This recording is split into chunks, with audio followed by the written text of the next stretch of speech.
맥카시의 The Road라고 하는 작품과 함께 이야기를 한번 나눠보도록 하겠습니다. 혹시 이 소설을 읽어보셨는지 모르겠네요. 요 책인데, 네. 영화로도 나와 있습니다. 2006년도 소설이고요.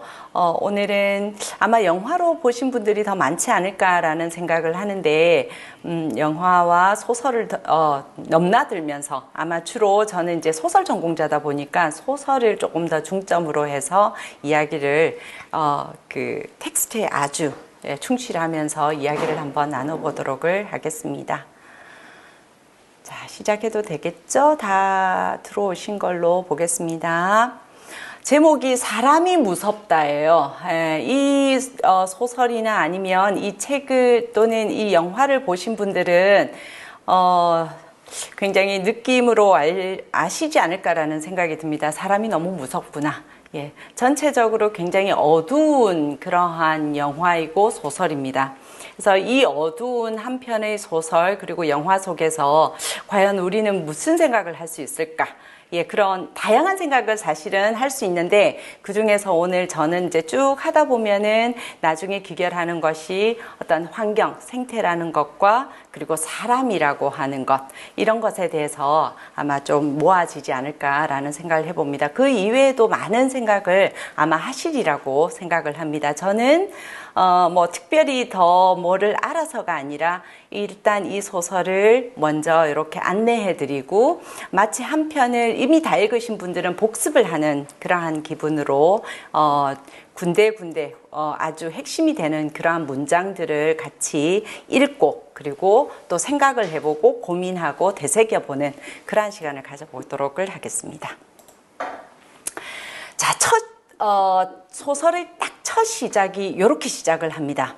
남자는 깜깜한 숲에서 잠을 깼다. 밤의 향기를 느끼자 손을 뻗어 옆에서 자는 아이를 더듬었다. 밤은 어둠 이상으로 어두웠고 낮도 하루가 다르게 잿빛이 짙어졌다. 차가운 녹내장이 시작되어 세상을 침침하게 지워가는 것 같았다. 아이가 귀중한 숨을 한 번 쉴 때마다 그의 손도 덩달아 가볍게 오르내렸다. 느낌이 오십니까? 예, 한 남자와 아이가 숲에서 깜깜한 숲에서 잠을 깨는 모습이에요. 그죠? 아이가 옆에 자고 있고 도대체 어떻게 된 일이지? 숲에서 뭐 캠프하나? 뭐지? 자, 요렇게 소설은 시작을 합니다. 네, 소설의 원 표지가 이렇게 되어 있고요. 원래 이제 요 작가에 대한 소개를 할 건데 미국 작가다 보니까 예, 원서는 영어로 되어 있겠죠, 그죠? 코맥 맥카시라고 하는 요 작가는요, 1933년생, 지금 벌써 80이 넘었죠, 그죠? 미국을 대표하는 4대 작가 중에 한 명으로 손꼽힙니다. 그리고 우리가 많이 들어본, 소위 말하는 포스트 모던 작가라고 하는 그러한 사람들 중에 한 명이고요. 우리가 굉장히 특히 이제 이 작가는 미국에서도 요즘 최근에는 별로 많이 등장하지 않는 서부 지역을 중심으로 하는 그러한 소설을 쓰다 보니까 서부 문학 뭐 이런 식으로도 얘기를 합니다. 코맥 맥카시라고 하는 이 저자의 작품 중에서 우리가 굉장히 많이 알고 있는 작품이 바로 이 작품이죠. 2007년도 작품인 노인을 위한 나라는 없다라고 하는 이 작품인데요. 실질적으로 이 소설을 읽어보신 분은 없더라도 이 제목은 거의 다 들어보셨을 겁니다. 굉장히 많이 인용되기도 하고 패러디 되기도 하고 노인을 위한 나라는 없다. 뭐 정치 쪽에서도 굉장히 많이 인용을 해요. 그렇죠? 그래서 많이 들어보셨는데 이 구절 노인을 위한 나라는 없다라고 하는 이 구절이 원래는 코맥 맥카시의 이 소설에서 나왔고 원래 더 원조는요 시에서 나오죠. 예. 그러한 상황, 자, 요런 작품들, 노인을 위한 나라는 없다라고 하는 것도 굉장히 어려운, 도대체 이게 뭐지? 라고 하는 그런 의문을 갖게 하는 그러한 작품인데, 다음에 혹시나 시간이 또 기회가 되면 제가 이 작품에 대해서도 한번 나누는 시간을 가졌으면 합니다. 오늘은 The Road라고 하는, 길이라고 하는 제목이죠. 길. 그렇죠? 이게 의미하는 게 뭔가 한번 저와 함께 쭉 소설 한 권을 읽고 그리고 생각을 나눈다 라는 생각으로 한번 진행해 보도록 하겠습니다. 우선 줄거리를 한번 보면은요, 줄거리라는 게 별로 없습니다. 우리 많은 우리 여기 지금 들어와 계시는 쌤들께서 느끼시다시피요, 요즘의 특히 작품들은 줄거리라는 게 뾰족스레 없다, 이런 게 좀 느껴지시죠, 그렇죠? 마찬가지로 이 The Road라고 하는 것도요, 그냥 소설의 처음부터 끝까지 계속 이 아버지와 아들이 길을 걸어가는 장면으로 이어집니다. 그리고 길을 가다가 이런 사람도 만나고 저런 사람 만나고, 그리고 이런 사건을 당하고 저런 사건을 겪고, 이런 이야기. 예, 그게 거의 다가 전부죠. 첫 시작은요, 명백한 원인을 밝히지 않습니다. 작가는 왜 지구가 이렇게 되었는지에 대한 그러한 설명이라든지 이런 게 전혀 없습니다. 어느 날 갑자기 그냥 지구가 멸망합니다. 예. 행성이 와서 부딪혔다라고 생각을 할 수도 있고요. 또는 무슨 핵폭발이 일어났다로도 유추가 되는, 그냥 우리는 유추할 수 있을 뿐입니다. 어쨌든 지구에 있는 모든 생명체는 다 죽어갑니다. 그리고 인간도 마찬가지죠. 그렇죠? 예, 그러한 상황에서 이 아버지가 이 아들을 그 상황에서 태어난 아들입니다. 이 아이는요, 세상은 원래부터 이런 줄 아는 그러한 이 아들에게 희망을 주기 위해서, 이 아들만은 살려놓고 자기가 떠나기 위해서 아마 저쪽으로, 남쪽으로 가면 뭔가 희망이 있지 않을까라고 하는 막연한 기대를 가지고 남쪽으로 그냥 걸어가는 겁니다. 뭐 차가 있는 것도 아니고, 그쵸? 그것도 영화에서 보시면 카트, 우리 쇼핑 카트 있지 않습니까? 거기에 필요한 물건들을 실어서 담아서 걸어가는 그러한 모습이 거의 소설의 처음부터 끝까지고 영화의 처음부터 끝까지 쭉 이어지는 거죠. 그 과정에서 그 지구가 이런 식으로 멸망의 어떤 그런 조짐이 딱 생겨났을 때, 이미 엄마는 어느 순간 되었을 때 아이의 엄마, 그리고 이 남자의 아내죠. 그죠? 더 이상 나는 이런 세상에서 살 수가 없어 라고 하고 어느 날 밤에 집을 나갑니다. 예, 다 같이 죽자라고 얘기를 해요, 이 엄마는. 그런데 이 아버지가 이 아이와 함께 죽을 수가 없다라고를 하자 집을 나가죠. 집을 나간다라는 의미는 죽는다는 것을 의미하는 그러한 시기이기도 합니다. 자, 그러한 줄거리를 담고 있습니다. 자, 본문으로 갈까요? 도대체 무슨 얘기를 하려고 하는 걸까? 그죠? 마치 정말 소설 같은 소설인데, 소설 같은 소설인데 우리는 여기서 소설 같은 소설이라는 느낌을 별로 받지 않고 거의 내가 이 안에 있다라는 그러한 느낌을 받도록을 하고 있습니다. 자, 본문에서 한번 보면은요, 아까 첫 시작은 했고요, 그렇죠? 자, 그 뒤로 주로 소설은 이런 식으로 계속 이어집니다. 그 뒤로 며칠, 몇 주 계속 남쪽으로 갔다. 남쪽에, 왜 남쪽이냐면, 일단은 지금 현재 이 분위기가 전부 뭐냐면 회색빛입니다. 전부 잿빛. 모든 것이 다 불타버렸기 때문에, 유는 아까 정확하게 모른다고 얘기를 했죠. 그죠? 전부 잿빛이고, 재가 이렇게 소복에 쌓여 있습니다. 자, 그러면은 어떻게가 돼요? 해를 가려버리죠. 해를 가려버리다 보니까 이 지구는 지금 너무 춥습니다. 혹한이에요. 그러니 아마 북쪽보다는 남쪽으로 가야지 일단 기후 자체가 따뜻할 것이고 살아남을 가능성이 높고, 그러다 보니까 모든 사람들이 남쪽으로 움직이고 있는 상황입니다. 그래서 남쪽으로 가요. 단둘이서 끈질기게 생살이 드러난 구릉지 다 타버린 거죠. 지금의 상황을 보여줍니다. 알루미늄 주택들, 가끔 재생림의 헐벗은 줄기들 사이로 저 아래 뻗은 주간 고속도로가 보였다. 추웠다. 점점 더 추워졌다. 점점 더 이제 기온은 더 내려가죠. 그들은 산들 사이의 높은 곳에 자리 잡은 고개 바로 너머에 서서 남쪽의 커다란 만을 굽어보았다. 그들의 시야가 미치는 곳은 전부 불에 탄 흔적뿐이었다. 재의 여울 위로 거무스름한 바위들이 서 있었다. 그러니까 온통 재예요. 그쵸? 재의 큰 파도들이 위로 솟구쳤다가 광야를 거쳐 멀리 쓸려 내려갔다. 암흑 너머로 눈에 띄지 않고 움직이는 침침한 해의 자취. 느낌 오시죠? 그쵸? 그러니까 재에 가려져 있는 아주 침침한 해. 점점 더 재는 더 많아지고 해는 점점 더 없어지고 그런 상황이다 보니 기온은 더 떨어지고 멀리서 천둥이 치는 소리에 남자는 일어나 앉았다. 사방에 희미한 빛이었다. 어디서 왔는지 알 수 없는 떨리는 빛은 검댕이 떠다니는 비에 굴절되었다. 남자는 방수포를 끌어당겨 그들의 몸을 덮었다. 여기서 그들은 아이와 자신을 얘기합니다. 잠을 깬 채로 오랫동안 귀를 기울였다. 몸이 젖어도 말릴 불이 없었다. 몸이 젖으면 죽을 터였다.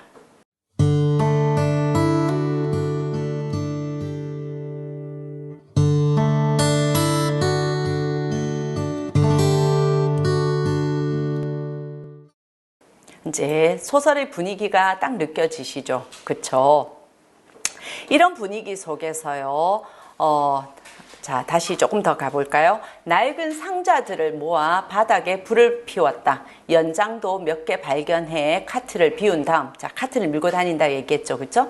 앉아서 바퀴를 손보았다. 그런 다음 볼트로 다시 연결하고 카트를 똑바로 세우고 바닥에서 움직여 보았다. 제대로 굴러갔다.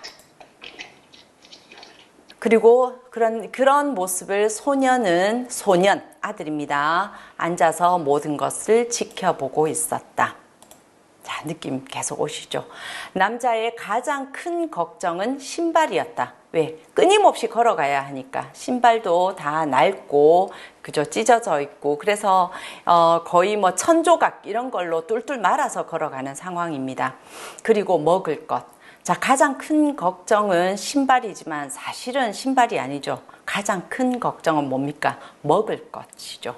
늘 먹을 것이 문제였다. 모든 것이 다 타버렸다고 얘기를 드렸죠. 모든 것이 다 타버렸고, 그리고 뭐 남아있는 것이 사실은 없는 상황입니다. 그러면 먹을 게 가장 문제겠죠. 모든 게 다 오염되어 있다라는 것도 보여주고 있습니다. 아이가 묻습니다. 저 호수에는 물고기가 있을까요? 아빠는 1초도 생각하지 않습니다. 아니, 호수에는 아무것도 없어. 자, 이 대답과 이 질문과 이 대답에서 뭐가 더 이상의 아무것도 남아있지 않음 또는 글쎄 있을 수도 있지 않을까라는 그러한 아주 일말의 희망조차 이 아빠는 주지 않는다라는 것을 느낄 수 있습니다. 모든 것이 다 죽어버린 세상이죠.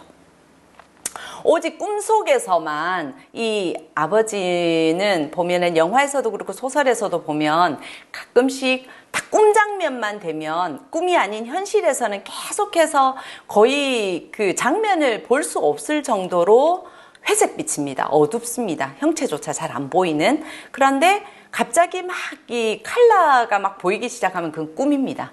예, 꿈속에서만 색깔이 아주 풍부하게 나타나죠.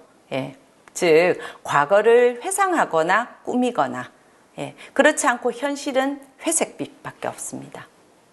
그런데 이 아이는 꿈조차 없어요. 꿈조차 꿀 수가 없죠. 왜? 아는 것이 없기 때문에 컬러가 있는 세상 자체를 알지 못하기 때문이죠.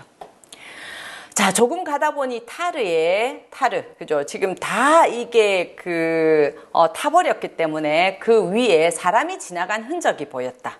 발자국은 그냥 갑자기 눈앞에 나타났다. 남자는 쭈그리고 앉아 길을 살폈다. 누군가 밤에 숲에서 나와 길을 따라 계속 내려간 것이다. 누굴까요? 소년이 물었다. 모르겠다. 도대체 누굴지. 자, 길에서 사람 발자국을 봤습니다. 그러면 반가워야 되는데 지금 둘밖에 걸어가지 않죠.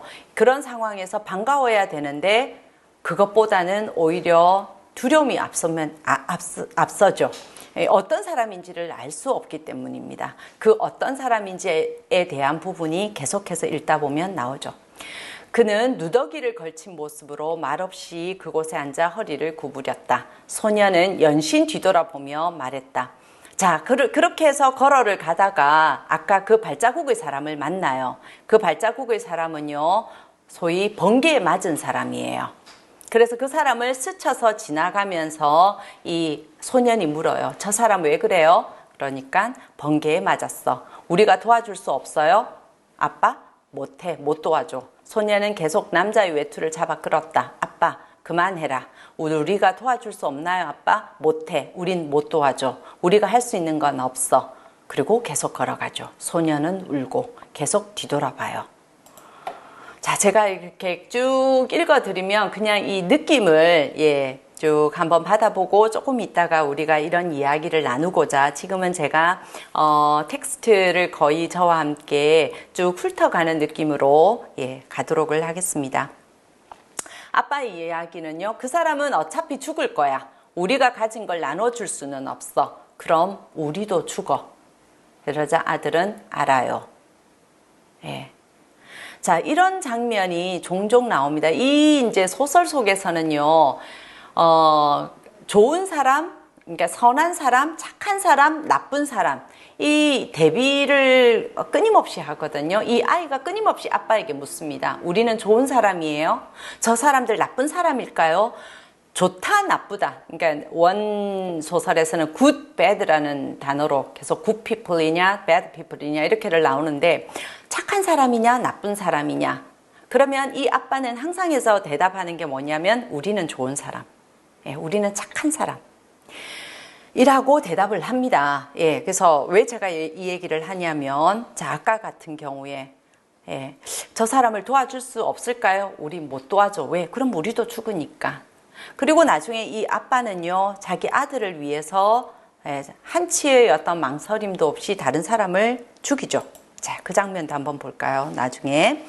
자, 이제 거기에 대한 선과 악이라고 하는 그러한 개념에 대해서 제가 잠시 질문을 던진 겁니다. 한번 생각을 해보세요. 자, 소설은요, 이렇게 쭉 가다가 왜 이렇게 됐지? 우리 독자들은 뭐지 이거? 왜 이런 거야? 뭐 이렇게를 생각을 하다가 불쑥불쑥 과거로 돌아갑니다. 과거의 회상을 통해서 왜 지금 현재 이렇게 되었는가에 대한 힌트를 주죠. 자, 세상이 멈춘 그날 어떤 일이 있었는가를 한번 볼게요. 시계들은 1시 17분에서 멈추었다. 크고 긴 가위 같은 빛에 이어 일련의 낮은 진동. 남자는 일어서서 창문으로 갔다. 즉 무슨 얘기냐면 그날 1시 17분에 뭔가 빛이 촥하니 오고 그 다음에 진동이 느껴졌다라는 얘기죠. 밤 1시입니다. 밤 1시 17분에. 그래서 남자가 일어나서 창문으로 가요. 여자는 이때 당시에 아이를 임신하고 있는 상황이죠. 뭐야? 여자가 물었다. 남자는 대답하지 않았다. 욕실로 들어가 전등을 켰지만 전기는 이미 나가 있었다. 창유리에 칙칙한 장밋빛이 번졌다. 남자는 한쪽 수도꼭지를 끝까지 돌렸다. 여자는 잠옷을 입고 문간에 서서 한 손으로는 문설주를 움켜쥐고 다른 한 손으로는 배를 감싸 안고 있었다. 뭐야? 무슨 일이야? 모르겠어. 왜 목욕을 하려는데? 목욕을 하려는 게 아니야. 이 남성은 나중에 보면 대략 이때 당시의 직업이 의사였던 걸로 추측할 수 있는 단서들이 나와요. 그래서 아마 상황 판단을 굉장히 빨리 하면서 사람이 지금 현재 이 문제, 뭔가 큰 일이 일어났고 그렇게가 되었을 때 우리가 최종적으로 필요한 것은 뭐다? 물이다 라는 생각을 했던 것 같습니다. 그래서 욕조에 물을 받는 거예요. 그럼에도 불구하고 자, 계속 가겠습니다. 자, 그러고 세상은 망해요. 이렇게 모든 것이 다 불타버리고 사람들도 엄청나게 죽고 그런 상황에서 이 부부는 아이를 낳고 그리고 3명이 살아남아 있는 상황입니다. 자, 그렇게를 살아가는데 이제 소설 속에서를 보면은요, 아까 얘기를 한 것처럼 먹을 게 없는 상황입니다. 사람들은 드디어 어떻게가 되겠습니까? 점점 더 해서는 안 되는 일들을 하기 시작합니다. 국가라는 것도 붕괴되어 있고 질서라고 하는 것이 모조리 없어진 상황에서 드디어 인간은 그런 극한의 상황에서 두 분류로 나눠지기 시작하는 거죠. 인간이기 때문에 해서는 안 되는 행동을 하는 소위 말하는 동물적 본능으로 바뀌는 사람들이 있고 인간임을 지키는 사람들이 있죠. 그 상황에서 이 아내는요, 이런 상황에서는 더 이상 사는 것을 포기합니다, 스스로. 자, 여자가 얘기를 하죠. 우린 생존자야. 잠자는 등불 건너편의 여자에게 말했다. 자, 이 남성은요. 남편은 끊임없이 살아야 함을 강조를 합니다. 그러자 생존자 여자가 말했다. 응, 도대체 무슨 소리를 하는 거야. 우린 생존자가 아니야. 우리는 공포 영화에 나오는 좀비야. 제발 이러지 마. 상관없어. 당신이 옳든 말든 상관없어. 나한테는 아무런 의미가 없어. 제발 그만해. 이건 오래전에 했어야 할 일이야. 총에 총알이 2알이 아니라 3알 있었을 때. 예.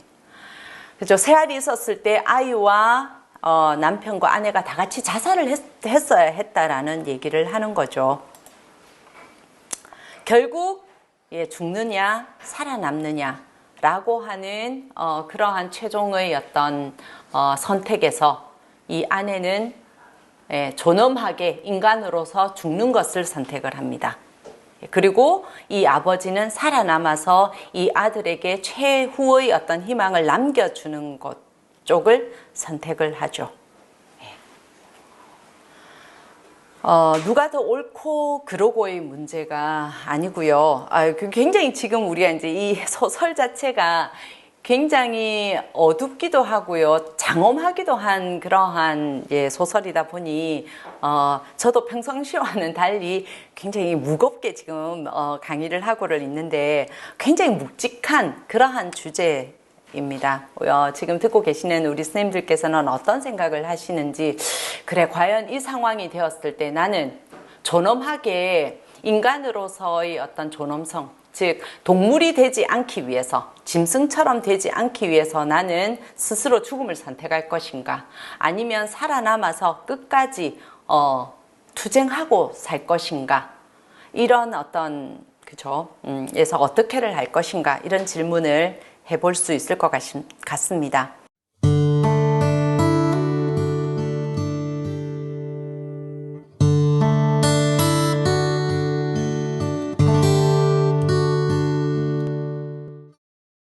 자, 결국 이 아버지는요, 이 소설 속에서는 아마 코맥 메카시가 본인이 남성이기도 하고요, 모성애 쪽의 손을 들어주지 않습니다. 그리고 이 소설이 되게 The Road가 뭘로 유명하냐면 아주 강인한 부성애, 그러니까 아버지와 아들 간의 그 아주 강한 부성애, 이걸로도 되게 유명하기도 하고 많이 그렇게 해석이 되기도 합니다. 근데 이제 그거는 누구나 읽어도 그 부분은 다 감동을 받거든요. 이 아버지의 아들에 대한, 아들을 지키고자 하는 그런 강한 부성애는. 그래서 그 부분은 제가 별로 얘기를 하지 않을 예정이고요. 다른 이제 이야기들을 조금 더 풀어갈 예정입니다. 그래서 이 어머니 없이 지금 이 아들과 이 아버지가 가고 있다라는 얘기를 하는 겁니다. 다시 현실로 돌아올까요? 그거는 아까 그 밝았던 어머니가 결국 그렇게 아이를 놔두고 혼자 죽음을 선택을 하고 나서 이 아버지는 그 집을 나와서 희망을 찾아서 지금 걸어가고 있는 모습이란 뜻이죠. 그들은 발을 질질 끌며 재를 뚫고 오면서 두건을 쓴 머리를 좌우로 흔들었다.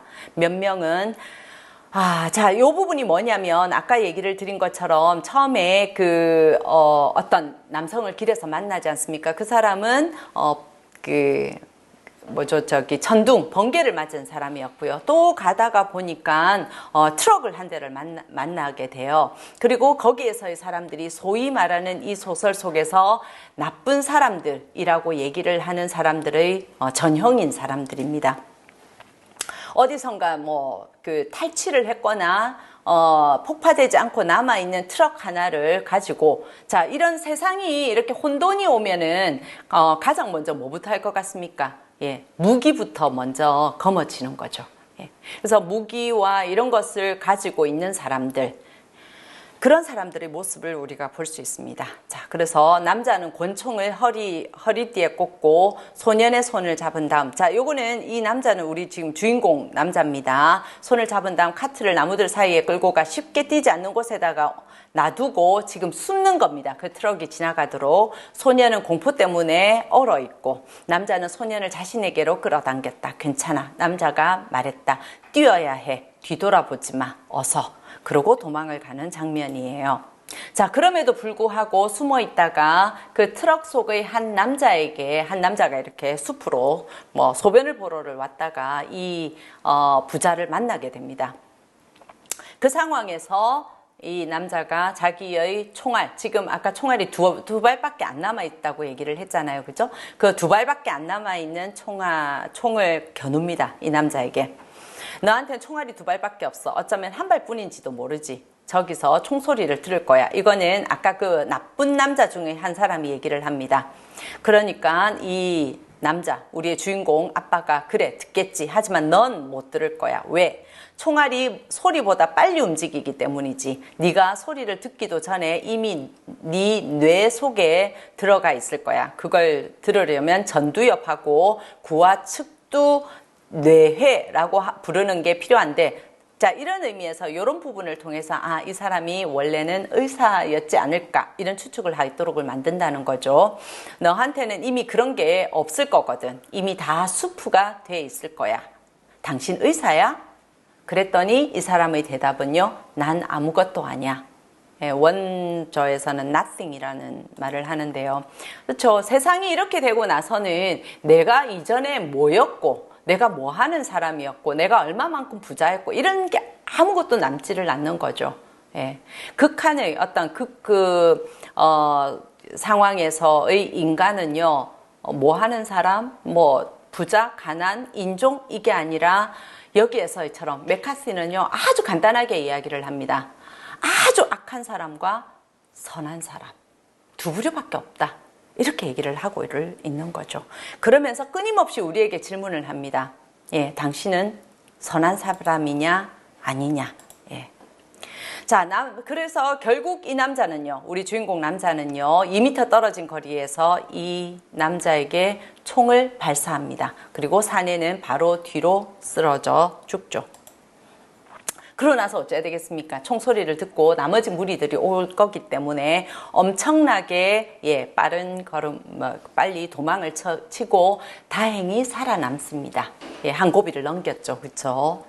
자, 그리고 또다시 이제 다음 사건으로 넘어갑니다. 그렇게를 하고 드디어 이제 도망을 갔다가 나중에 이 트럭이 다 가고 나서 다시 돌아와서 아까 그 카트를, 자기들의 생필품이 그 안에 다 들어있습니다. 뭐 덮고 자는 어떤 그 방수포라든지 이런 것이 다 있는 그 카트로 왔는데, 이미 카트는 약탈을 당한 뒤죠.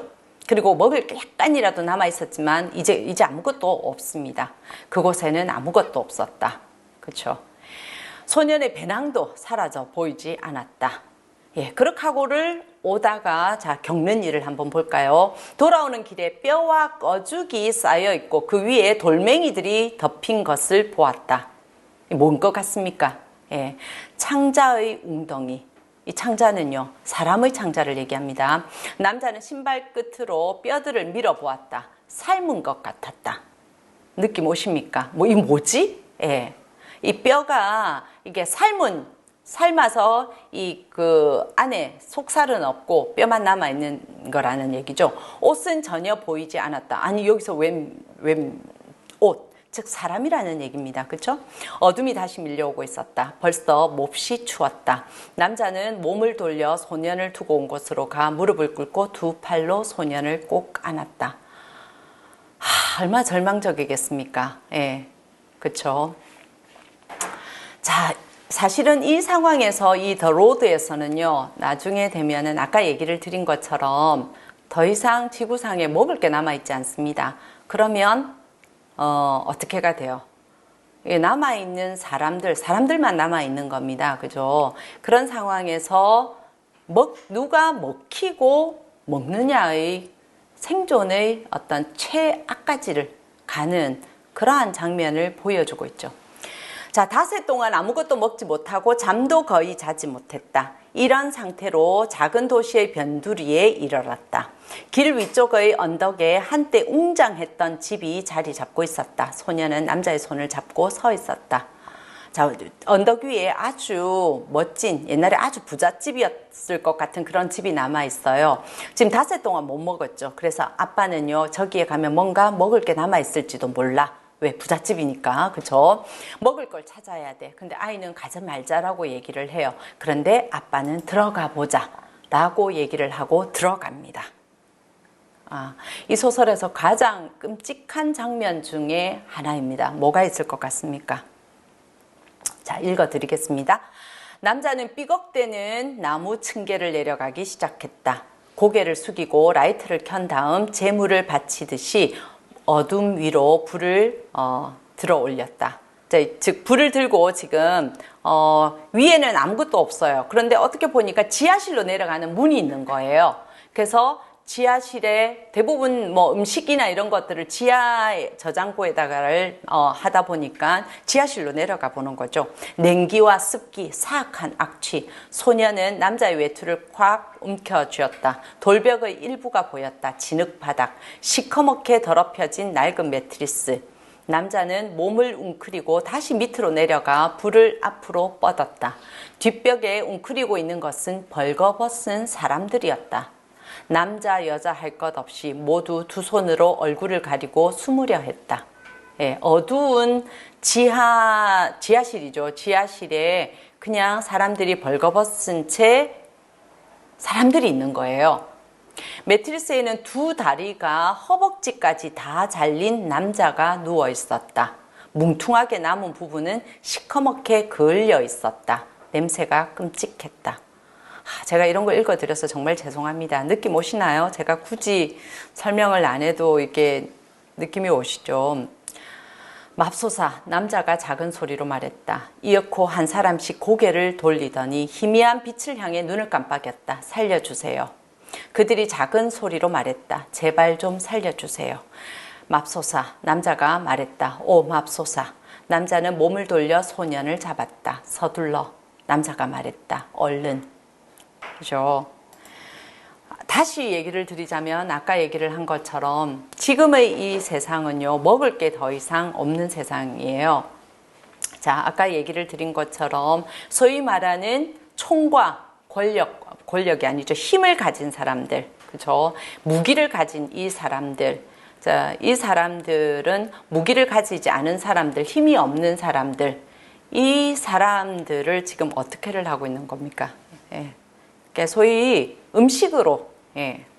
그래서 지하 저장고에다가 이 사람들을 마치 우리가, 뭐 제가 굳이 설명을 안 해도 이해가 되시죠? 저장을 해놓고, 예, 음식으로서 한 명 한 명, 부분, 이렇게를 이용을 하는 거죠. 그죠? 남자는 소년을 층계 위로 밀어 올렸다. 살려주세요. 그들이 소리쳤다. 서둘러. 턱수염이 난 얼굴이 층계 발치에 나타나 눈을 껌뻑거렸다. 제발. 그가 소리쳤다. 제발 서둘러. 어서 서두르라니까. 남자는 소년을 문을 밀어 올렸다. 소년이 문 밖으로 널브러졌다. 남자는 밖으로 나와 일어서서 문을 잡고 확 젖혔다. 문이 쾅 소리를 내며 닫혔다. 즉 무슨 얘기냐면 자기가 올라오고 지하실 문을 닫아버리는 거예요. 남자는 몸을 돌려 소년을 잡았다. 소년은 완전히 기가 질려 공포의 춤을 추고 있었다. 제발 좀 가자.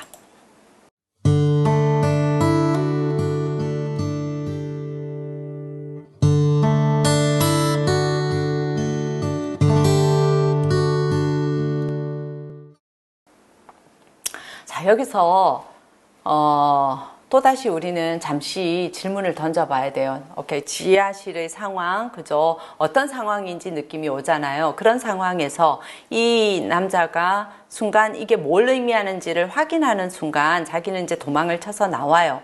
근데 그 지하실로 내려가는 그 문을 닫아버리죠. 예. 즉, 그 문을 열어만 둬도 이 밑에 있는 사람들이 올라올 수도 있어요. 그런데도 불구하고 이 남자는 문을 닫고 나와요. 자, 소녀는 나중에 돼서 지금 여기서 다행인 것은 도망쳐 나옵니다. 그 나쁜 사람들이 오고 뭐 그 과정을 하는 상황에서 정말 다행스럽게 도망을 나와요. 자, 그러고 나서 이 소년이 한숨 돌리고 나서 물어요. 소년은 남자의 허벅지에 머리를 대고 누웠다. 잠시 뒤 소년이 말했다. 거기 있던 사람들을 죽이겠죠. 그죠? 그래. 왜 그래야 하는 거예요? 모르겠다. 죽여서 먹나요? 모르겠다. 먹는 거죠. 그죠? 그래. 우리도 잡아먹힐까봐 거기 있던 사람들을 도와줄 수 없었던 거죠. 그래, 바로 이거죠. 그죠? 그래서 못 도와준 거예요. 그래, 알았어요. 네. 왜냐하면 그 사람들을 도와주는 사이에 그 나쁜 사람들이 올 것이고, 그죠? 그 사람들과 더불어서 이렇게를 하다 보면 어떻게 될지는 잘 모르지만 어쨌든 위험할 거란 생각을, 자기 목숨의 위험을 생각을 하면서 결국은 그 사람들을 구조하지를 않습니다. 그렇죠? 자, 그러면서 아들이 물어요. 우린 아무도 안 잡아먹을 거죠. 그죠? 그래, 당연히 안 잡아먹지. 우리가 굶더라도요. 지금 굶고 있잖아. 지금 5일째 굶었죠. 그죠? 어쨌든 안 잡아먹을 거죠. 그래, 안 잡아먹어. 무슨 일이 있어도요. 그래, 무슨 일이 있어도 우리는 좋은 사람들이니까요. 그래. 그리고 우리는 불을 운반하니까요. 자, 불이라는 단어가 계속 나와요. 이게 원서에서는 fire, 그렇죠? 불. 이 불이라고 하는 게 뭘까? 이 아이는 끊임없이 나는 그 불을 본 적 없어요 라고 얘기를 하고, 이 아빠는요, 너의 가슴 속에 그 불이 있어 라는 이야기를 이렇게 주고받는 장면들이 종종 나오는데요. 자, 우리는 이 불을 운반하는 사람이라고 하는 사명감, 이걸 이 아빠는 이 아이에게 끊임없이 불러일으켜 주죠. 인간이라는 것을, 그래서 이제 사실 우리가 그 그리스 신화에서 보면 이 불을 훔쳐서 인간에게 주지 않습니까? 그렇죠?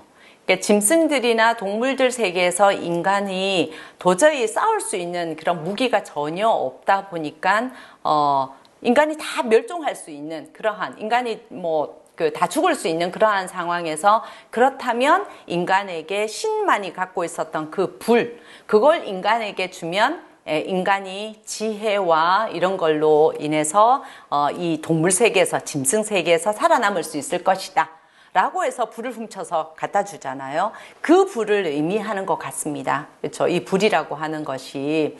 그래서 인간에게 남아있는 것은, 우리는 매서운 발톱이 있는 것도 아니고 무슨 뾰족한 이빨이 있는 것도 아니고, 그럼에도 불구하고 우리는 이 불을 움직이는 인간, 불을 사용할 수 있는 존재.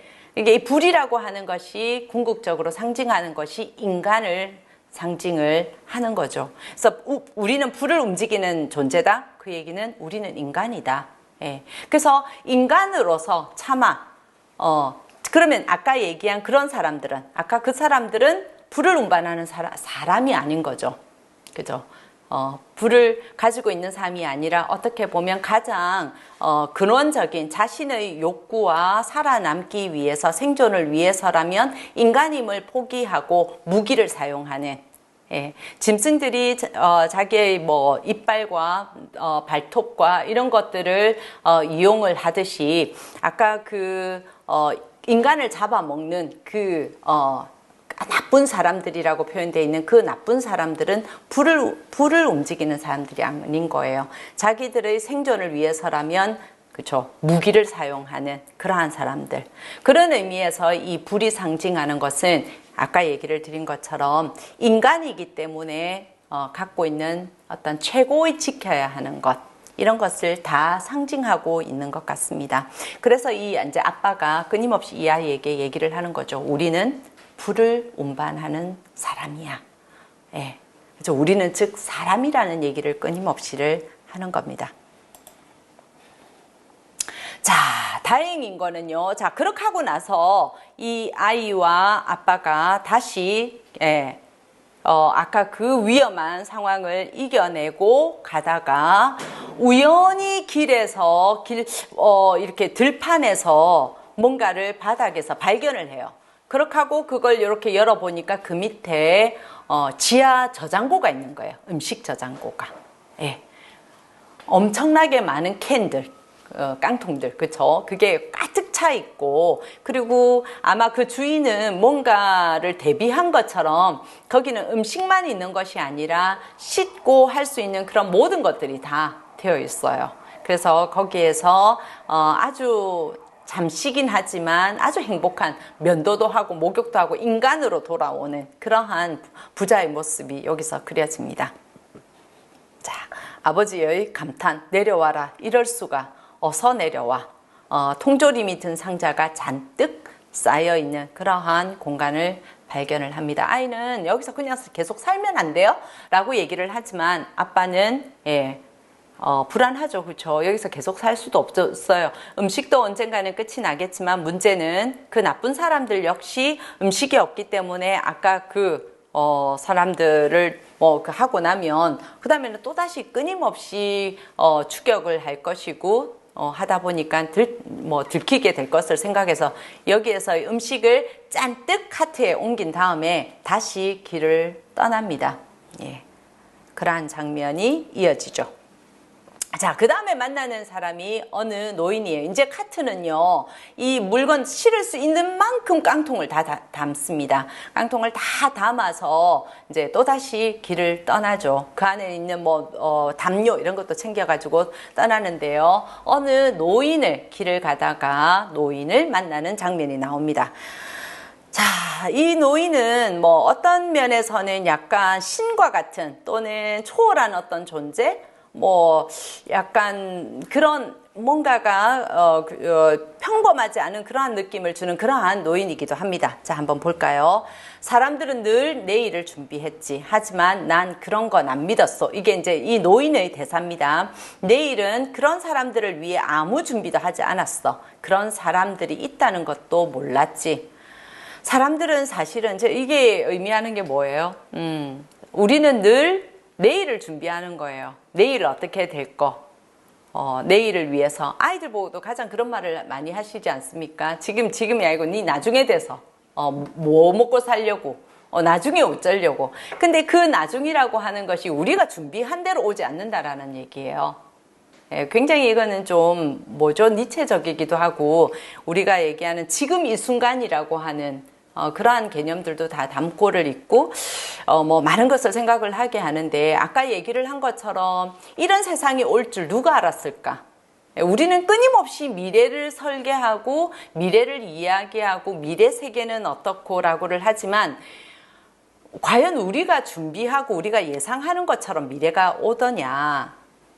우리가 이렇게 코로나가 와서 지금 이렇게 될지 우리가 2년 전에 알았겠습니까? 그쵸? 예. 과연 우리가 생각하는 대로 그렇게를 오느냐? 그래서 웃자란 말인데, 예. 그래서, 미래를 준비하는 것도 중요하지만 늘 철학에서는 많은 부분에서 그런 이야기를 합니다. 지금 이 순간을 굉장히 많이 강조를 하죠. 지금 이 순간이 1초 후면 과거가 되고, 예. 오지 않는 어떤 미래에 대한 어떤 막연한 준비, 그것보다는 지금 이 순간을 더 열심히 최선을 즐기고 이런 얘기를 많이 하죠.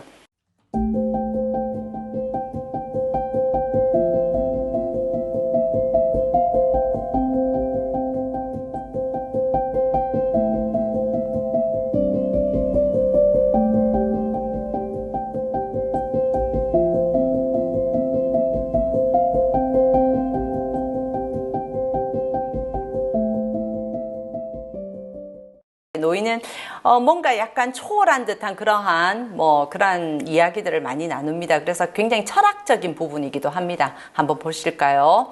죽기를 바라십니까? 이 아버지의 얘기입니다. 아니, 하지만 이미 죽었기를 바랄지는 모르겠어. 내가 죽기를 바라는 건지는 모르겠지만 내가 그냥 이미 내가 참 죽었으면 하는 생각을 했다는 얘기죠. 살아있을 때는 늘 죽음으로 뒤따라가게 되지. 예. 죽음을 항상 뒤따라가죠. 맨날 죽음을 이야기를 해요. 근데 막상 죽음 앞에 가면요. 우리는 죽음을 더 이상 얘기하지 않습니다. 살려고 얘기를 한다라는 얘기죠. 아니면 아예 태어나지 않았기를 바랐거나. 이런 세상에서는 차라리, 그렇다는 얘기죠. 벌어진 일은 벌어진 거예요. 어쨌든 이런 식의 호사를 부리려는 건 어리석은 일이요. 그러니까 그런 것 같습니다. 아무도 여기 있고 싶어 하지 않고 또 아무도 떠나고 싶어 하지도 않아요. 이 지옥 같은 세상에 남고 싶지도 않은데 또요. 그렇다고 이 지옥 같은 세상을 지금 남아있는 사람들은요. 떠나려고 하지도 않는 거예요. 떠나려고 한다라는 것은 스스로 죽음을 선택하는 거잖아요. 그렇죠? 다들 살려고 발버둥을 치니까 어떻다라는 얘기죠. 예. 인간으로서 해서는 안 되는 행동까지를 하면서 살아남으려고 한다라는 거죠. 자기가 지상의 마지막 남은 사람인 줄 어떻게 알죠? 그러니까 그걸 알 수는 없을 것 같은데 그냥 그렇게 되는 거지. 나중에 되면 내가 최후의 사람이 될 수도 있다라는 거죠. 누구라도 그걸 알 수는 없을 겁니다. 하지만 달라질 게 뭐요? 자, 내가 죽으면, 자신이 죽으면 다른 모두가 죽는 것과 똑같은데, 그죠? 내가 죽으면 세상이 멸망한 거랑 똑같잖아요. 그죠? 그러니까 어떻게 생각하면 세상은 늘 멸망하고 있는 것인지도 모릅니다. 이게 굉장히 철학적인 이야기를 지금 하고 있는 거죠. 그죠? 각자의 사람이 죽음을 할 때마다 그 사람의 세상은 끝나는 거죠. 자기가 죽는 게 아니라 모두가 죽는 거와 똑같은 거니까. 자, 그리고 이런 말을 하죠. 신의 이야기를 해요. 신은 알 것 같습니까? 그랬더니 신은 없어. 예. 그러면서 한다는 말이 요 얘기예요. 인간이 살 수 없는 곳에서는 신도 살 수가 없기 때문에. 즉 지금 이 더 로드에서 그리고 있는 여기에서는요. 굉장히 그러니까 신에 대한 질문을 하고는 있지만 과연 정말 신이 있다면 이렇게를 할까? 이런 질문을 끊임없이를 나눕니다. 즉 인간이 살 수 없다면 인간이 다 멸종한 곳에 과연 신이 있을까? 뭐 이런 질문, 그쵸? 무슨 뭘 많은 생각을 하게 해요. 즉 우리가 종교적으로나 뭐로나 뭐 신을 굉장히 많이 이야기를 하지만 뭐가 먼저란 얘기예요? 인간이 먼저란 얘기예요. 인간이 다 멸종해버리고 나서 신이 무슨 의미가 있으며 이런 이야기죠. 그렇죠? 우리가 신을 끊임없이 부르고 하는 것 역시 인간 세계에서의 인간들의 삶을 먼저 좀 정리하고 나서 이런 의미. 그러면서 이 노인은요, 그 신을, 천사를 누구에게 봐요? 이 아이에게서를 봅니다. 그래서 처음에는 저 아이를 자기는 믿지 않았다. 내가 아이를 본단 말이야? 아이를 만났단 말이야? 이렇게 의구심을 던지죠. 왜? 아이들이 살 수 없는 세상. 요거는 왜 그러냐면은요. 조금 이따 제가 얘기를 드릴게요. 왜 그러냐면 이 소설 속에서 보면 제가 여기서 인용하지 않았지만 심지어 어떤 장면까지가 나오느냐면 여성들이 임신을 해요. 임신을 하는 이유는 먹을 게 아까 계속해서 없다고 했죠. 먹을 게 없기 때문에 이 고의로 임신을 하고 아이를 낳아요. 그래서 이 아이는 뭐가 되죠? 이 그룹의 먹거리가 돼요. 그래서 더 이상 아이가 없어요. 그런 정말 최악의 모습까지를 사실 소설 속에서는 보여주고 있거든요. 그래서 왜 아이겠어요? 예. 아이는 가장 힘없는 존재, 가장 나약한 존재. 예, 그러한 존재이기 때문에 이러한 극악의 세상에서는 그러한 존재는 살아남을 수가 없기 때문에 그래서 더 이상 아이가 보이지 않는 세상. 예. 그러한 세상에서 아이를 만나서 자기가 헛것을 본 건 줄 알았다.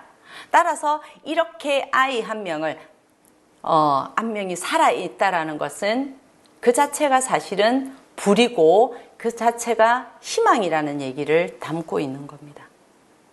느낌이 오세요? 네. 아버지의 경우에서도요. 자, 지금까지 를 쭉 보면은 그냥 쭉 따라오면 부성애, 그죠? 이 아이를 지키려고 하는 아버지, 그러면서 이제 겪는 인간의 그 가장 밑바닥의 인간임을 포기한 어떤 인간들의 모습, 이런 것들이 쭉 그려졌잖아요. 그죠? 그리고 그러한 세상에서는 차라리 나 안 사는 게 나라고 해서 삶을 포기하는 엄마. 그죠? 이게 꼭 뭐 엄마, 아빠를 뭐 비교하는 게 아니라 그러한 모습. 예.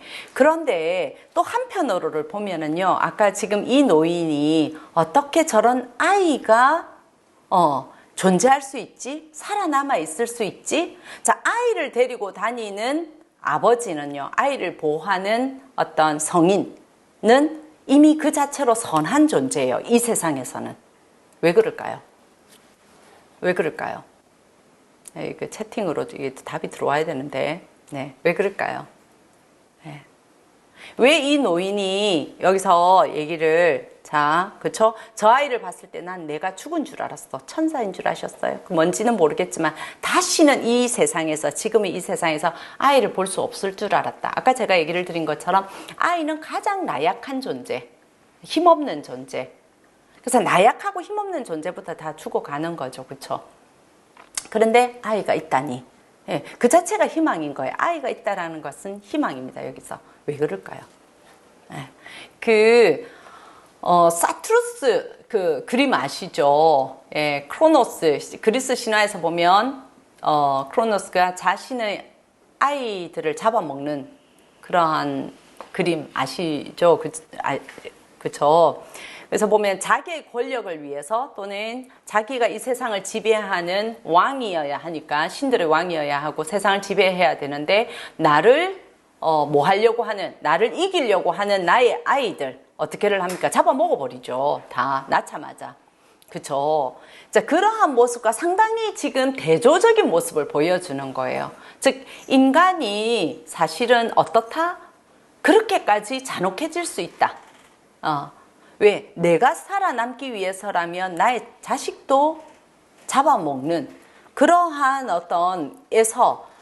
그게 아니라 나를 희생하면서 나의 자식을 오히려 보호하는, 예, 이러한 모습. 이게 사실은 인간이라는 거죠. 아까 얘기한 사투르스나 이거는 사실 신들의 세계였잖아요. 인간보다 더 잔인하기도 한, 그죠? 그러한 모습. 그거와 굉장히 대조를 이루는 거죠. 아까 얘기한 그 악의 인간들, 나쁜 사람들, 그 사람들은 아까 얘기를 드린 것처럼 자식을 낳아서, 자식이라고도 얘기를 할 수가 없어요. 그냥 생명을 낳아서, 이거는 처음부터 뭐예요? 씨를 뿌리는 이유가 나중에 먹기 위해서. 그런 모습이 더 로드 속에서 나오거든요. 와, 이거 그냥 소설이다. 어떻게 인간이 그럴 수 있나?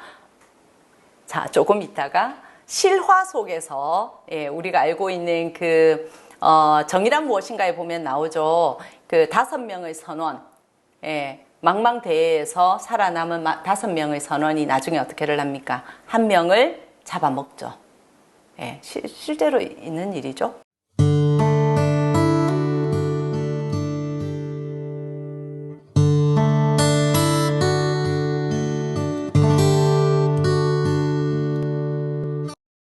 인간이 어떻게 이렇게까지 될 수 있지?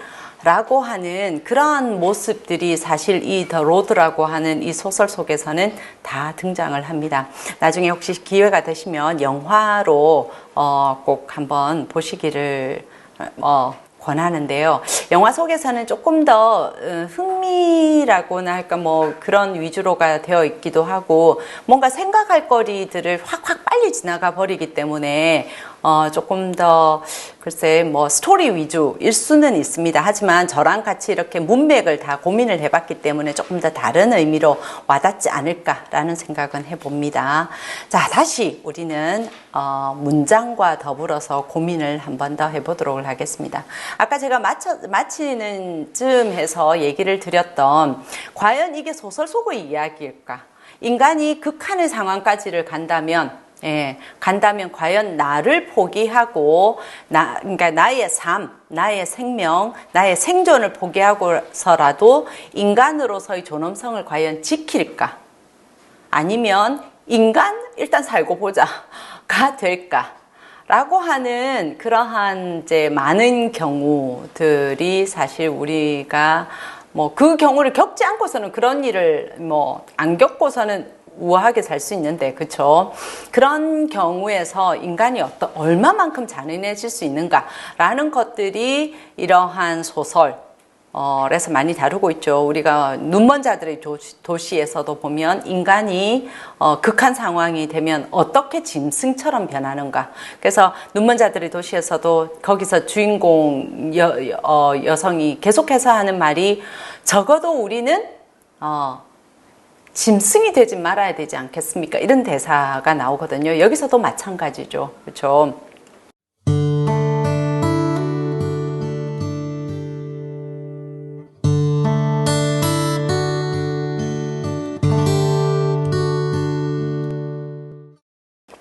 아까 얘기를 드린 것처럼 실제로 태평양에서 배가 난파가 되면서 5명의 선원, 4명이었던가요? 5명의 선원이 구명보트에서 살아남죠. 예, 그 중에 한 명이 17세 소년이잖아요. 그쵸? 그런데 이 17세 소년이 먹을 게 아무것도 없어요. 이 구명보트에서 딱 살아만 남았어요. 그런데 이 소년이, 해서는 안 되는 일을 하죠. 그 바닷물을 먹어버려요. 그러면서부터 이 소년은 시름시름 앓기 시작해요. 자, 그때부터 먹을 건 하나도 없고, 지금 굶은 지 며칠, 열흘이 넘어가고. 자, 이런 상황에서 나머지, 그 선원들, 요 점점 더 이 17세 소년이, 이 17세의 소년은 이름도 갖고 있습니다. 이름도 딱 기록을 해놔놓죠. 그렇죠? 즉, 사람이란 얘기입니다. 이 소년을 뭘로 보기 시작을 합니까? 먹거리로 보기 시작을 해요. 예. 그리고 하루가 더 가고, 하루가 더 가고, 결국 어떤 결단을 내려요? 이, 소년은 결국 죽을 것이다. 예. 어차피 죽을 것이다, 쟤는. 그러니, 어쩌자? 우리라도 살아남자. 그렇게를 하면서 그 소년을 잡아 솔직히 말해서 먹죠. 그리고 이 나머지 선원들은요, 살아요. 살아남고 구조가 돼요. 이게 이제 정의란 무엇인가에서 마이클 샌들이 우리에게 던지는 질문이죠. 자, 한 명을 희생하고 나머지, 그러니까 소위 말하는 공리주의적 판단에 의해서 한 명을 희생하고 나머지 4명이 살 수 있다면 이 한 명을 희생시키는 것이 옳은가? 아니면 5명 다 굶어 죽는 게 옳은가? 어느 게 정의인가? 이런 질문을 던지거든요. 그 실제로 있었던 일이고 실제 사례이기도 하고요. 어떻겠습니까? 예, 그죠? 이런 질문을 해볼 수 있다라는 겁니다. 자, 그럼에도 불구하고 인간이 살 수 없는 곳에서는 신도 없다. 그러니까 인간이 인간임을 포기한 곳에서 우리가, 그죠? 인간이 인간임을 포기한 곳에 과연 신이 존재할 수 있을까? 그 신이 진짜 있다 없다의 문제가 아니죠. 뭐예요? 예. 감히 신을 생각한다면 인간의 존엄성을 완전히 버리고 그렇게 살 수 있겠느냐라는 얘기죠. 예. 그죠. 아까 같은 그런 상황에서 거기서 우리가 신이 그 사람들 속에서 신을 이야기를 할 수 있느냐라는 거죠. 신을 이야기할 수 있다면 과연 그런 행동을 할 수 있을까? 즉, 인간이 아닌 인간이 아닌, 인간임을 포기한 그 짐승과도 같은 무리 속에서는 더 이상 신의 존재는, 신이 있고 없고가 아니라 신의 존재 자체는 더 이상, 거론되지조차 않는 세상이란 얘기겠죠. 자, 또다시 길을 갑니다. 그러다가 도둑을 만나요. 도둑, 아까 그 카트에 엄청나게 많은 이제 음식을 싣고를 갔는데, 그죠? 그거를 자고 일어나니까 이 카트가 다 사라진 거예요. 어떤 한 남자가 이 음식을 다 들고 내뺀 거죠. 자, 추격해 갑니다. 이 아버지가 성질이 엄청나게 났어요. 아니, 우리 걸 뺏어가? 그렇게 하고 이 도둑을 이제 쫓아가서, 이 도둑은요, 다리를 절고를 해가지고 빨리 도망을 못 가요. 그래서 결국 추격해내고 이 도둑을 만나요. 자, 이때 이 아버지의 행동은요, 이겁니다. 옷 벗어. 뭐라고? 옷 벗어라고. 이게 아버지는 지금 뭘 갖고 있어요? 총을 갖고 있어요. 그죠? 몇 알이 남아있습니까? 지금 한 알이 남아있어요. 총알 한 알이. 그런 상황에서, 그, 총으로 겨누는 거죠. 그러고 이 도둑에게, 다 벗어라고 해요.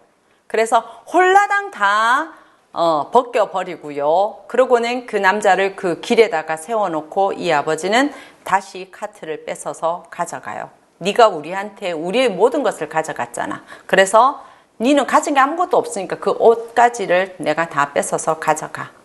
라고 하고, 뺏어갑니다. 자, 그 남자는요, 아까 얘기를 했죠. 지금 이제는 해가 가려져서 지구가 점점 더 추워지고 있다고. 그런 상황에서 옷을 다 벗고 길에 서 있는 그 남자는 둘 중에 하나예요. 추워서 얼어 죽든지, 나쁜 사람들에게 들켜서 죽든지. 그죠?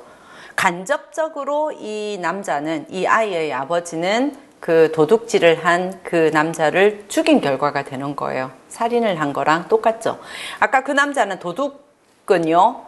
자, 한번 생각을 해보세요. 이 도둑은 그 물건을 카트를 훔칠 때 이왕이면 자고 있는 이 아버지도 그때 그냥 죽여버렸으면 자기는 안 죽었을 거잖아요. 근데 이 도둑은 아버지를 살려놓고 물건만 가지고를 갔어요. 근데 결과적으로 자기는 그 선택에 의해서 자기는 죽임을 당하는 거랑 똑같아요. 아, 복잡하죠. 그쵸? 뭐지? 예. 아까 아버지가 그랬잖아요. 우린 착한 사람이라 했는데, 아, 자기 성질 받으니까 지금 똑같잖아. 뭐 이런 얘기. 그쵸? 뭐지? 이런.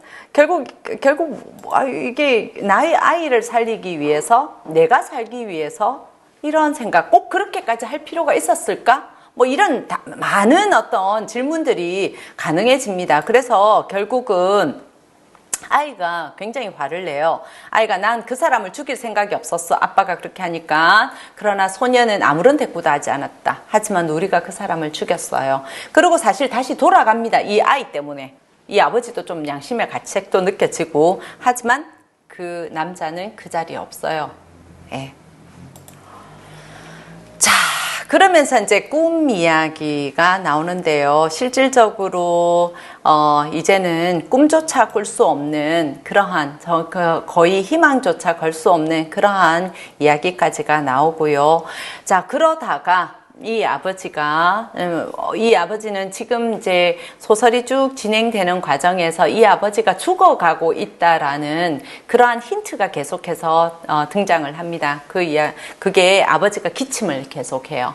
기침을 하고 그리고 그 기침 속에는 피도 섞여서 나와요. 즉 아버지의 폐가 안 좋아. 왜냐하면 지금 재로 완전히 덮여 있다라고 얘기를 했잖아요. 그 상황에서 이 아버지가 죽어가고 있다라는 느낌을 받아요. 그리고 이 아버지도 그걸 알아요. 예. 그러다 보니까 마음이 더 급하죠.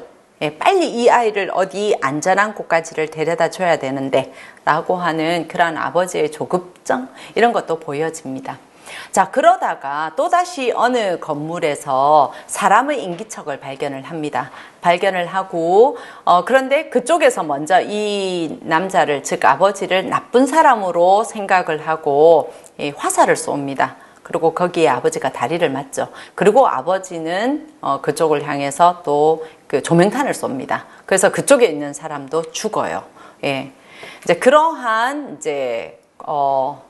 일이 벌어지고요. 그러고 나선 이 아버지가 그 자기 스스로가 화살 맞은 다리를 치료하는 장면이 나옵니다. 그때 아버지와 아들의 대화를 한번 보면 아팠죠? 그죠? 아들이 얘기하죠? 그래, 아팠어. 아빠는 정말로 용감해요? 중간 정도. 지금까지 해본 가장 용감한 일이 뭐예요? 남자는 피가 섞인 가래를 길에 뱉어냈다.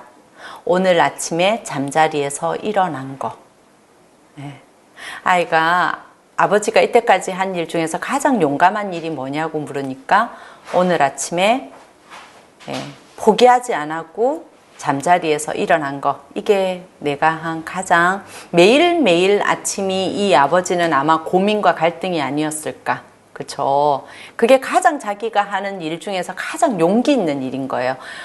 이쯤 되면 우리도 그렇지 않을까요? 이쯤 되면 쫓아오는 사람들은 우리를 잡아먹으려고 쫓아오는 사람들이고요.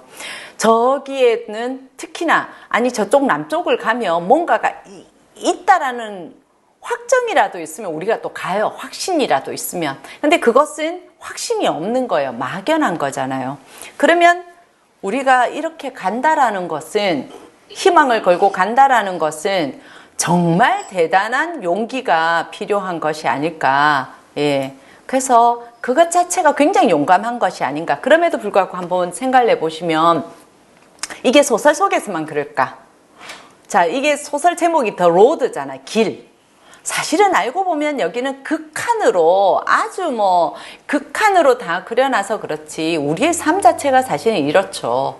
내가 오늘도 일어나서, 내가 오늘도 일하러 가서, 내가 오늘 또 싸워가면서를 하는데, 자, 그래서 밝은 내일이 온다?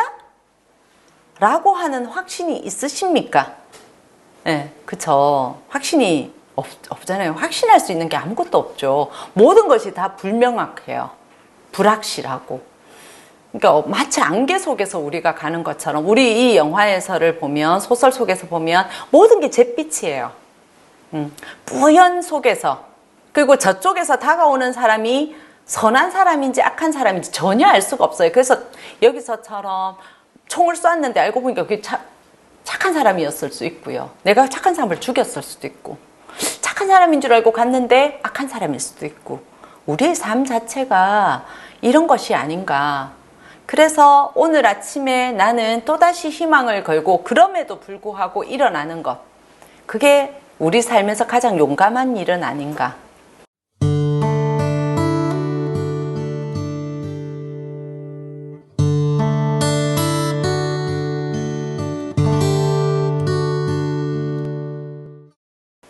그래서 지금 보고 계시는 오늘 아침에도 일어나신 우리 여기에 들어와 계시는 선생님들은 오늘도 아주 용감한 일을 하신 겁니다. 그렇죠? 아침에 왜 그렇게 일어나기 싫어요? 그죠? 이게 이제 죽음 충동으로 저는 사실은 해석을 하는데 우리가 가장 편안한 상태, 가장 욕망이 없는 상태, 욕망으로부터 가장 내가 편안할 수 있는 더 이상의 결핍도 없고 그런 상태, 그게 뭐다? 다시 원래대로 돌아가는 것. 그게 죽음으로 돌아가는 것. 그래서 인간은 다 이제 정신분석에 의하면 죽음 충동으로 해석을 하는데 그게 뭐 자살 충동 그런 얘기가 아니라 우리가 아침에 일어나기 싫은 것. 이게 잠에서 깨어나기 싫지 않습니까? 그렇죠? 근데 계속해서 잠을 자는 것. 그 상태가 뭐예요? 사실은 죽음이잖아요. 죽고 싶은 거예요. 우린 그런 욕망을 갖고 있다. 이렇게 해석을 해요. 실질적으로. 우리 그냥 죽고 싶다 이 말 나오잖아요. 그렇죠? 이게 나쁜 말이 아니라 우리는 그러한 욕망을 갖고 있어요. 그걸 죽음 충동, 죽음 욕망이라고 얘기를 하거든요. 그게 가장 강할 때가 저는 아침에 눈 뜰 때거든요. 안 뜨고 싶어. 계속 눈 감고 있는 게 뭐예요? 그게 죽음이잖아요. 그럼에도 불구하고 어떤다는 얘기죠. 예, 살아난다는 거죠. 오늘 아침에도 나는 살아났다. 자, 다시 돌아가겠습니다. 자, 그러면서 이 아버지는 자기가 이제 죽어가는 것을 압니다. 그리고 아이에게 총을 주죠. 예, 총을 남겨주고, 마지막 장면입니다. 항상 총을 갖고 다녀. 좋은 사람들을 찾아야 하지만, 모험은 하지 마. 절대 하면 안 돼. 듣고 있니? 함께 있고 싶어요. 안 돼. 제발. 안 돼. 너는 불을 운반해야 돼. 아까 얘기를 했죠. 그죠? 지금 저 불을 다 잃어버리고 총을 들고 있는 저 사람들 속에서 인간임을 잊지 않는 어떤 존재, 이 존재가 살아남아야만 이 세상은 다시 인간의 세상으로 돌아가기 때문인 거죠. 그러한 어떤 책임감, 이런 걸 가지고 살아남은 거예요. 그렇죠? 어떻게 하는 건지도 몰라요. 어디 있죠? 어디 있는지 몰라요. 왜 몰라? 네 안에 있어. 늘 거기 있었어. 불을 얘기합니다. 내 눈에는 보이는데.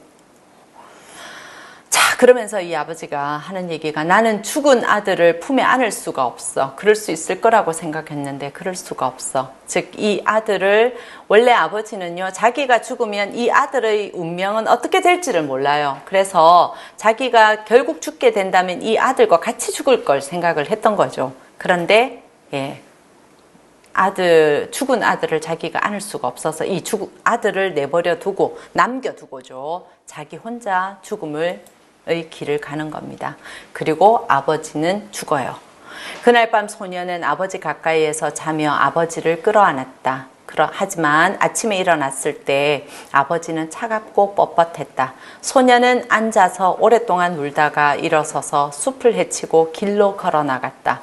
소녀는 돌아와서 아버지 옆에 무릎을 꿇더니 차가운 손을 잡고 아버지 이름을 연거푸 불렀다. 자, 소녀는 사흘을 머물다가 길로 걸어나가 앞쪽을 바라보고 온 길을 돌아보았다. 자, 아버지 옆에 사흘을 남아있어요. 그러고는 이제는 아버지와 작별을 하고 자기가 가는데 누군가 와요. 몸을 돌려 숲으로 돌아가려다가 그러지 않기로 했다. 그냥 길에 서서 기다렸다. 나쁜 사람일 수도 있는데 그렇죠. 다행이에요. 다행히 착한 사람이죠. 그리고 걸어온 남성이 얘기를 합니다. 나하고 함께 가야 할 것 같구나.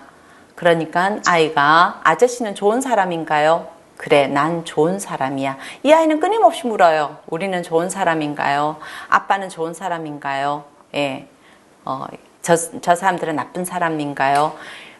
그렇게를 물어요. 그 선악의 기준 자체가 사실은 모호해져 버린 세상. 이게 이제 우리가 포스트 모던 세상이라고 얘기를 하는데 오히려 코맥 메카시는 뭐라고 얘기하냐면 오히려 세상은 갈수록 선한 사람, 악한 사람, 새로운 기준에 의해서 우리가 이전에 말을 했었던 선하기만 한 존재, 악하기만 한 존재가 아니라 새로운 다른 개념으로서의 선, 좋은 사람이냐, 악한 사람이냐, 그 기준을 불을 가지고 있느냐, 예, 무기를 들고 있느냐의 기준으로 잡는 것은 아닌가라고 생각을 합니다.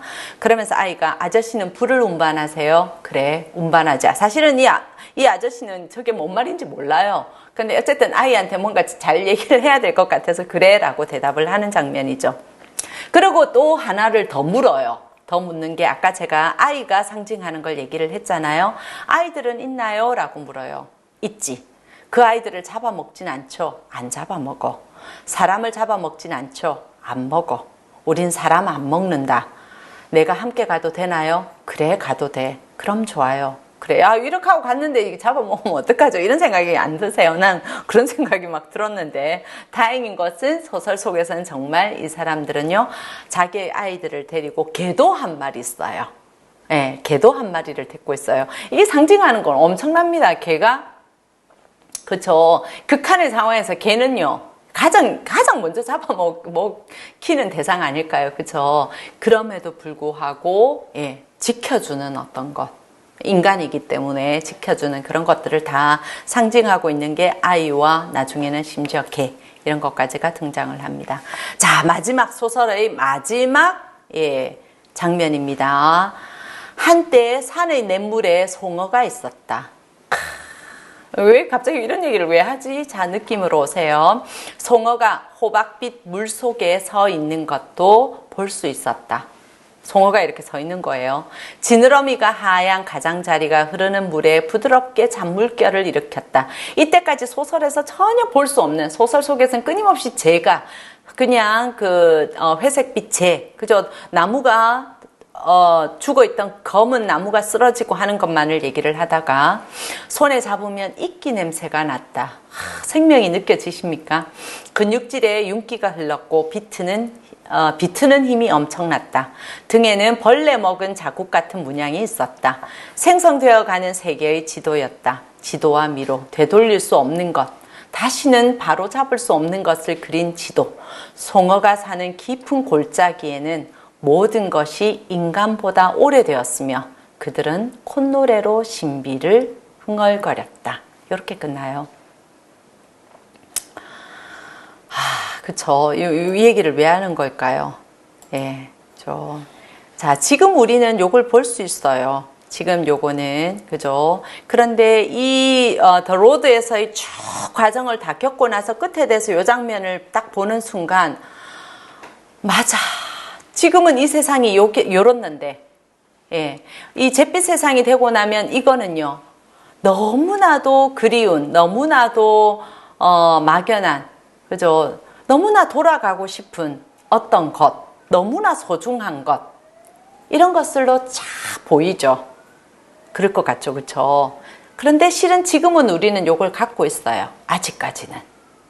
예. 그래서 우리 작가가 얘기하는 거는 이런 것들을 다 담고 있는 게 아닐까라는 생각을 합니다. 자, 이런 거죠. 착한 사람들, 나쁜 사람들. 절대적인 선, 악. 아까 얘기를 드린 것처럼 아빠는 분명히 선한 사람이라고 얘기를 했음에도 불구하고, 예, 그쵸. 내가 살아남기 위해서 아까 뚜껑을 열지 않았죠. 문을 열지 않아서 그 지하실에 있던 사람들은 그대로, 예, 죽음을 맞이해야 되는 거고, 또 우리의 물건을 뺏어간 그 사람을 따라가서 결국은 그 사람은 옷 그게 뭐라고, 그거 뺏어서 내가 입을 것도 아닌데도 불구하고 나의 분노의 표출이었죠. 감히 내 것을 뺏어가? 라고 하는 분노의 표출로 그 사람이 입고 있던 그 누더기 같은 옷을 다 뺏어서 벌거벗은 채 길에 내버려둬서 그 사람은 결국은, 예, 사라지죠. 결국 내가 간접살인인 거잖아요. 그죠? 예. 그러한 어떤 모습들, 예, 그러한 모습들은 실질적으로는 내 아이를 지키기 위한 아버지의 부성애라고 우리가 얘기를 하지만, 과연 이 아이가 얘기하는 것처럼 우리는 아버지는 착한 사람인가요? 라는 말에서 사람을 안 잡아먹은, 그러니까 최악의 짐승의 단계까지는 안 갔지만, 과연 또 한편으로 생각하면 이 상황에서 그럼 우리는 어떻게 할 것인가?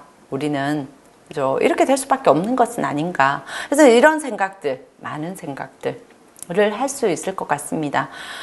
자, 거꾸로 얘기를 해서 그러면 이 아버지의 입장이면 내가 괜찮지만 거기에 남아 있었던 사람이라면, 또는 내가 이 아버지를 그래 죽이지는 않고 물건만 뺏어 가다가 이 아버지가 추격해 와서 내 모든 걸 다 뺏어를 가서, 그죠? 내가 죽임을 당하는 그 사람이라면 이 남성은, 이 아버지는 과연 착한 사람인가?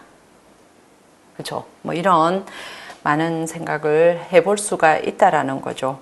예, 가슴 속에 불씨 하나 갖고 계십니까? 우리는 불을 운반하는 사람입니까? 아니면 무기를 운반하는 사람입니까? 인간으로서의 존엄함, 그죠? 인간은 어디까지 존엄할 수 있는가? 그죠?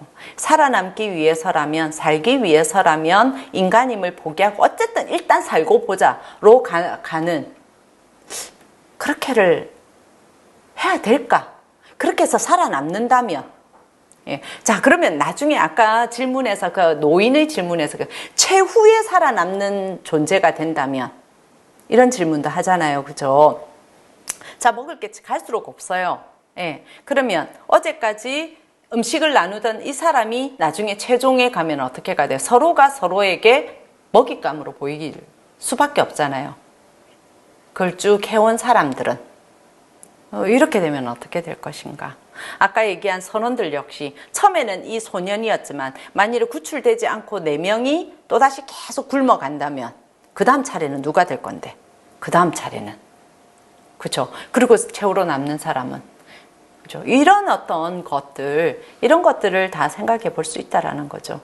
그러면서 아까 마지막 장면에서, 그래서 아까 얘기를 드린 것처럼 이 소설은 어떤 인간이라고 하는 근원적인 어떤 인간이라고 하는 것은 과연 어떤 존재인가, 어떤 살아남음 뭐 이런 거에 대한 질문도 하고 있지만 환경에 대한 어떤 질문, 이런 것도 같이 던지고를 있거든요. 우리가 지금 갖고 있는 것, 우리가 지금 소중하다고 생각하고 있지 않은 이런 것들, 공기, 그죠? 또는 나무, 또는 저 물속에서 뛰어노는 저 송어 한 마리, 이런 것들을 우리는 지금 현재 바라보고 있기 때문에 너무나도 쉽게 생각하고 있는 것은 아닌지, 그러한 소중함, 이런 것들도 우리에게 끊임없이 다시 생각하게끔을 만드는, 우리가 코로나가 아니었으면 사람과 사람이 그냥 마주 앉아서 밥을 먹고 하는 게 얼마나 소중했는지 우리가 과연 알았을까? 그쵸? 오늘도 아무 걱정 없이 나가서 누군가와 만나고 이야기를 나누는 것이 내일도 그럴 줄 알았는데 지금 우린 그렇게를 못하고 있지 않습니까? 그죠? 그런 것들. 그래서 지금 현재 우리가 갖고 있는 것, 지금 현재 우리가 이게 소중하다라는 걸 잊고 있었던 것들을 다시 소중함을 알아라는 그러한 의미도 담고 있는 것 같습니다.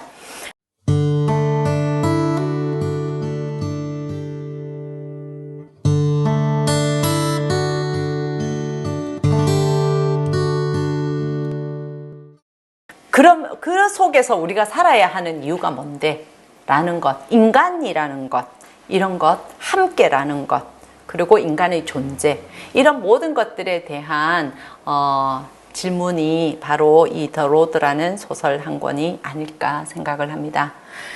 자, 그러면 이거는 진짜 소설 같은 이야기냐? 예, 소설 같은 이야기냐? 네, 요거를 조금 잔인한 극한의 이런 것들을 좀 빼고 나서를 보면 실질적으로 우리는 오늘도 이 길을 걸어가고 있는, 우리 삶 자체가 길을 걸어가고 있는 거잖아요.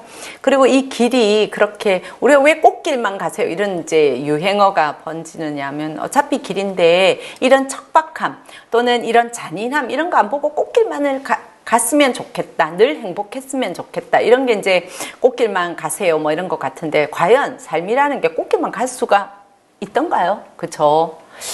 저는 그 말 되게 싫어하기도 하는데, 꽃길만 가다 보면 꽃길이 고마운지도 몰라요. 그리고 꽃의 향기에 취해가지고 나중에 되면 좀 이상해지기도 하고, 자, 그래서 별로 안 좋아하는 말이기도 한데, 우리는 어쩌면 늘 이 소설 속에서 이 아버지와 아들 같은 삶을 살고 있는 게 아닌가. 나의 먹을거리를 위해서, 내 먹거리, 우리 가장 많이 쓰는 말이 내 밥그릇. 내 밥그릇을 건드리는데 내가 어떻게, 그죠? 뭐 예를 들어서 어떤 특정 무슨 직업의 사람들에게 불리한 어떤 법안이나 이런 거 하면 예, 자기들 밥그릇 지키기 이런 말 굉장히 많이 하지 않습니까? 그죠? 사실 이 더 로드에서의 약간 그러한 극단적인 모습과 무슨 차이가 있을까? 예.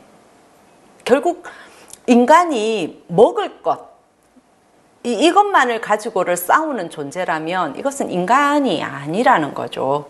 그죠?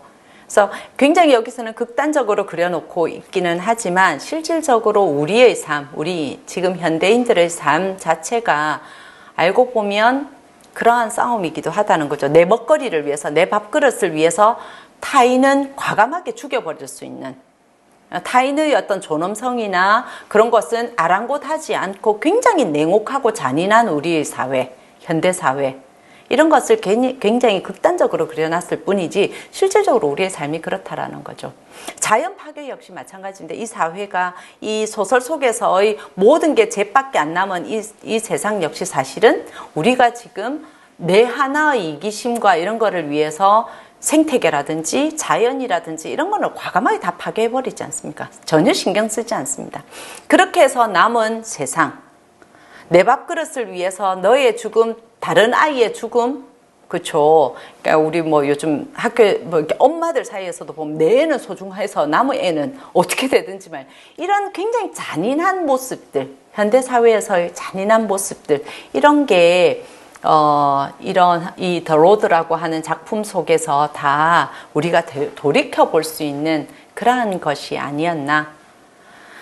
결국 우리는 지금 현재 이 순간에도 내 먹거리, 내 자식의 먹거리를 위해서 타인들의 어떤 존엄함, 생명 또는 자연 생태계 이런 것들은 아랑곳하지 않고 굉장히 이기적으로 살고 있는 것은 아닌가를 돌이켜보는 그러한 소설로 저는 읽힙니다.